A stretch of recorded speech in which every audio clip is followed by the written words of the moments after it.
Olá, eu sou Guilherme Strock, advogado, trazendo uma análise de jurisprudência disponibilizada no informativo 672 do STJ.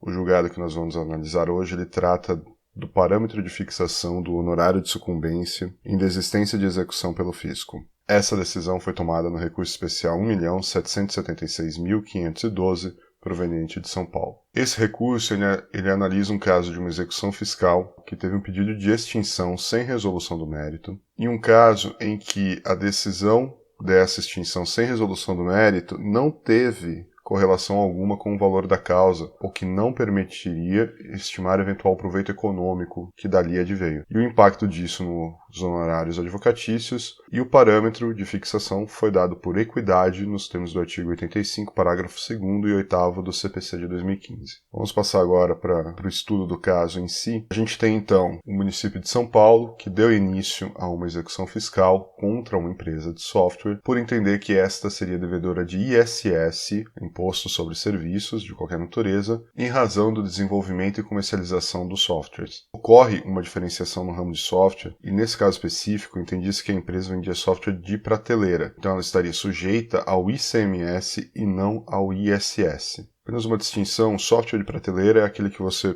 entra na loja, compra na internet, só faz o download ou instala do CD, faz a compra diretamente, sem qualquer tipo de personalização, sem qualquer tipo de desenvolvimento personalizado. Já o desenvolvimento de software, esse sim, sobre o qual incidiria o ISS, ele passa por uma questão de personalização, um desenvolvimento muito individualizado. Então, nesse caso, sim, seria aplicável o ISS. Então, nós temos, a partir daí, providências da empresa contra essa cobrança que ela entendia como ilegal. Quando ela foi intimada do auto de infração e imposição de multa, ela ajuizou uma ação cautelar solicitando que o município fosse impedido de lavrar autos de infração referentes ao recolhimento de ISS. E logo após, ela ajuizou uma ação declaratória de inexistência de relação jurídica tributária. A empresa obteve sucesso nessas ações, e houveram sucessivos recursos da Fazenda Municipal, sendo que o recurso extraordinário está sobrestado, pois aguarda a apreciação do tema 590 do STF. E o tema 590 trata justamente da incidência de ISS sobre contratos de licenciamento ou de cessão de programas de computador, desenvolvido para clientes de forma personalizada. A empresa, então, entendendo nulo o título executivo, apresentou exceção de pré-executividade. E aí, nesse caso, como o município deu início a uma execução baseada em entendimento que está sobrestado no STF, em processo específico da mesma empresa, essa entendeu que esse título executivo ele era nulo, pois não deveria ter sido lavrada a certidão de dívida ativa, e ela apresentou uma exceção de pré-executividade. Fazendo uma breve análise da exceção de pré-executividade, a gente tem que ela é um instrumento de defesa do devedor. Ela visa discutir as matérias de ordem pública. Por meio dela, é possível a discussão das causas de nulidade da execução prevista nos artigos 525, parágrafo 1º, e artigo 803 do CPC. Então, o artigo 525, transcorrido o prazo previsto no artigo 523, sem o pagamento voluntário, inicia-se o prazo de 15 dias para que o executado, independente de penhora ou nova intimação, apresente nos próprios autos a sua impugnação. É preciso lembrar que a exceção de pré-executividade ela não tem essa previsão exata no Código de Processo Civil e ela ficou prevista como uma impugnação. Então, na impugnação, o executado poderá alegar falta ou nulidade de citação, se na fase de conhecimento o processo ocorreu a sua revelia,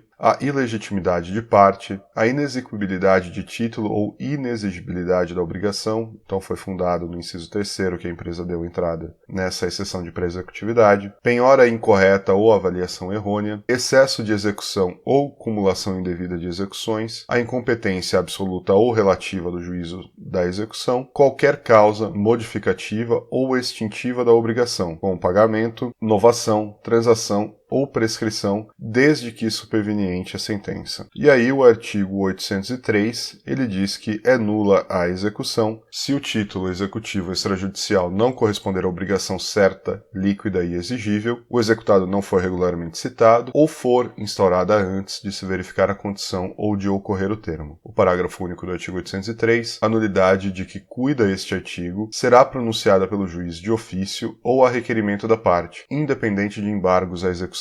E assim, por ter suspensa a exigibilidade do crédito em razão das decisões judiciais das ações propostas pela empresa, a execução ela foi tida como nula pois o título não tinha liquidez. E tomando conhecimento disso, lendo a execução fiscal, o que acontece? Existe dentro da Prefeitura de São Paulo, falando superficialmente, um departamento que cuida de ações cautelares, de inexistência de relação jurídico-tributária, como é o caso, e um outro departamento que faz exclusivamente a parte de execução fiscal, recebe a certidão de dívida ativa, dá entrada na execução fiscal. Então, tomando conhecimento da exceção de pré-executividade, o fisco paulistano entrou em contato os departamentos internos jurídicos e verificou que de fato não era o caso para a propositura de uma execução fiscal. E assim ele pediu a desistência da ação, reconhecendo a pendência da ação indicada pelo executado. O juiz ele acatou o pedido e condenou o fisco a pagar honorários sucumbenciais nos seguintes termos: caso tenha o executado apresentado defesa, bagos à execução à exceção de pré-executividade, e não tenha renunciado às verbas sucumbenciais, fica a fazenda, desde já, condenada ao pagamento das despesas processuais e honorários advocatícios, que arbitro de acordo com a faixa aplicável ao caso, no percentual mínimo do valor atualizado da causa, posto que esta não se revestiu de complexidade, nos termos do artigo 85, parágrafo 3º, inciso 1 a 5, combinados com o parágrafo 4º, inciso 3 e parágrafo 6º e 10º do Código de Processo Civil. Ocorre que, como a determinação foi pelo valor que o pagamento deveria ser feito, nos patamares mínimos das faixas previstas no artigo 85, o valor da causa atualizado geraria honorários de cerca de R$1 milhão.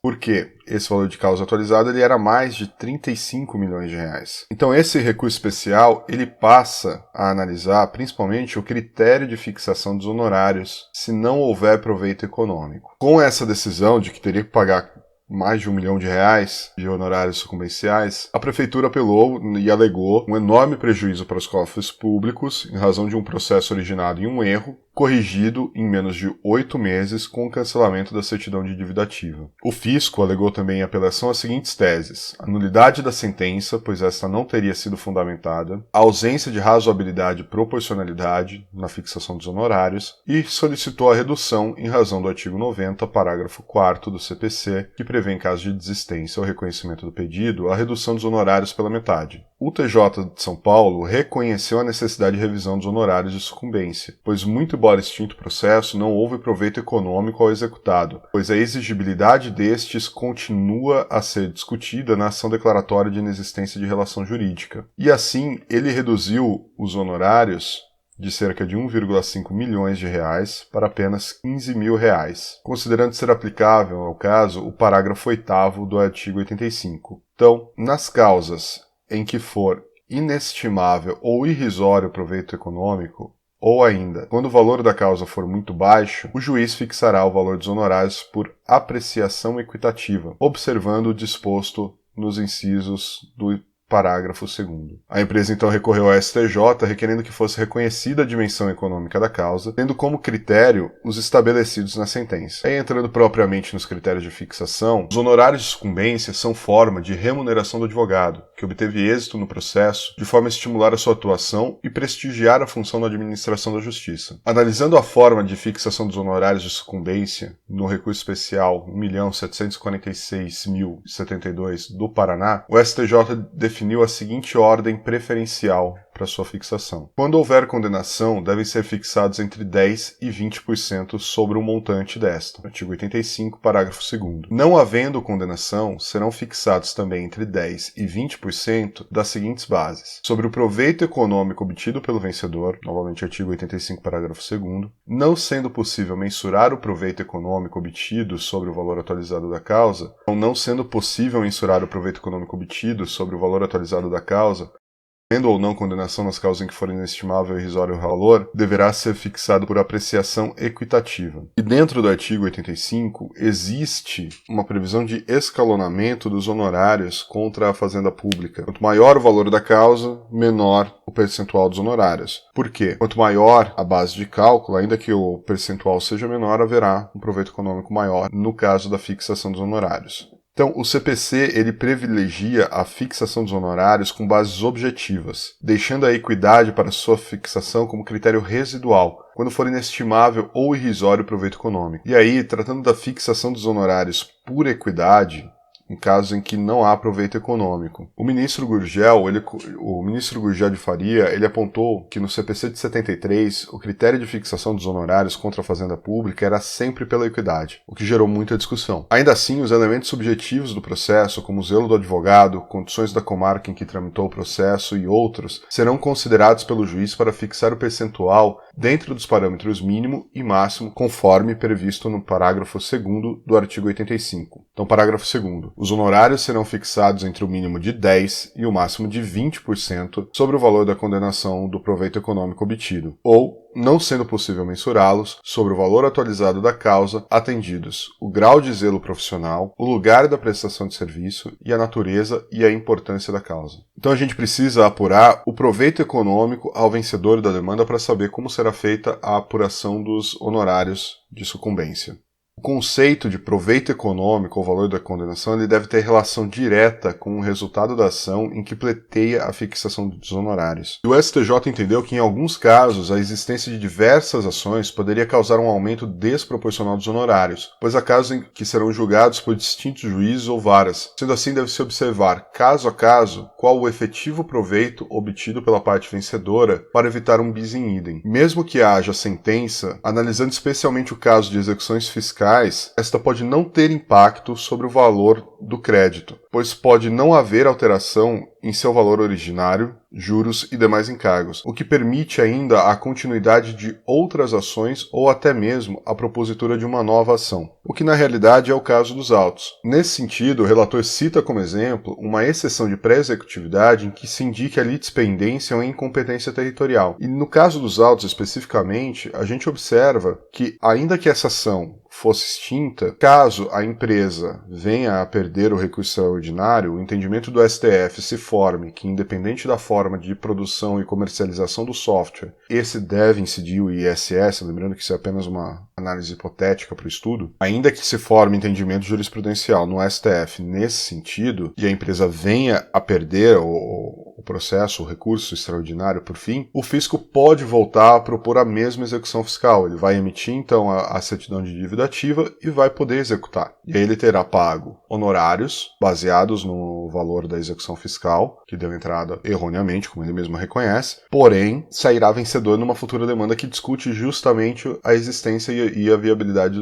do crédito. Então, nesses casos, ou a ação que originou a litispendência terá continuidade, ou será proposta uma nova ação no foro competente, sem qualquer impacto sobre o valor do crédito que pode pleitear o fisco. Muito embora a execução tenha sido extinta por desistência do exequente, a existência do débito continua em outra ação, na qual haverá condenação do fisco ao pagamento de honorários. Então, por isso que poderia haver o bis in idem. O fisco poderia pagar os honorários em razão da execução fiscal frustrada pela apresentação da exceção de pré-executividade com uma alegação de litispendência, com alegação de inexistência do crédito, e também pagar honorários quando viesse a executar e por algum motivo essa execução fosse frustrada. Então, por isso entende o relator que em casos em que o bem da vida não é atingido pela sentença, essa tem base de cálculo irrisório ou até mesmo inexistente. Sendo assim, deve ser fixado por critério equitativo. E aí nós temos o destaque do julgado no informativo. Nos casos em que o acolhimento da pretensão não tenha relação com o valor da causa, ou não se observe proveito econômico com a extinção sem resolução do mérito da execução fiscal, os honorários de sucumbência devem ser arbitrados por apreciação equitativa, com observância dos critérios do parágrafo 2º e 8º do artigo 85 do CPC de 2015. E a ementa do recurso especial ficou assim relatada. Na ação executiva fiscal, o valor da causa será o da dívida constante da certidão, com os encargos legais, de modo que, em regra, o valor da condenação e o proveito econômico obtido, aos quais se refere o parágrafo 3º do artigo 85 do CPC de 2015, devem ter correlação com o crédito tributário controvertido. Nos casos em que o acolhimento da pretensão não tenha correlação com o valor da causa, ou não se observe proveito econômico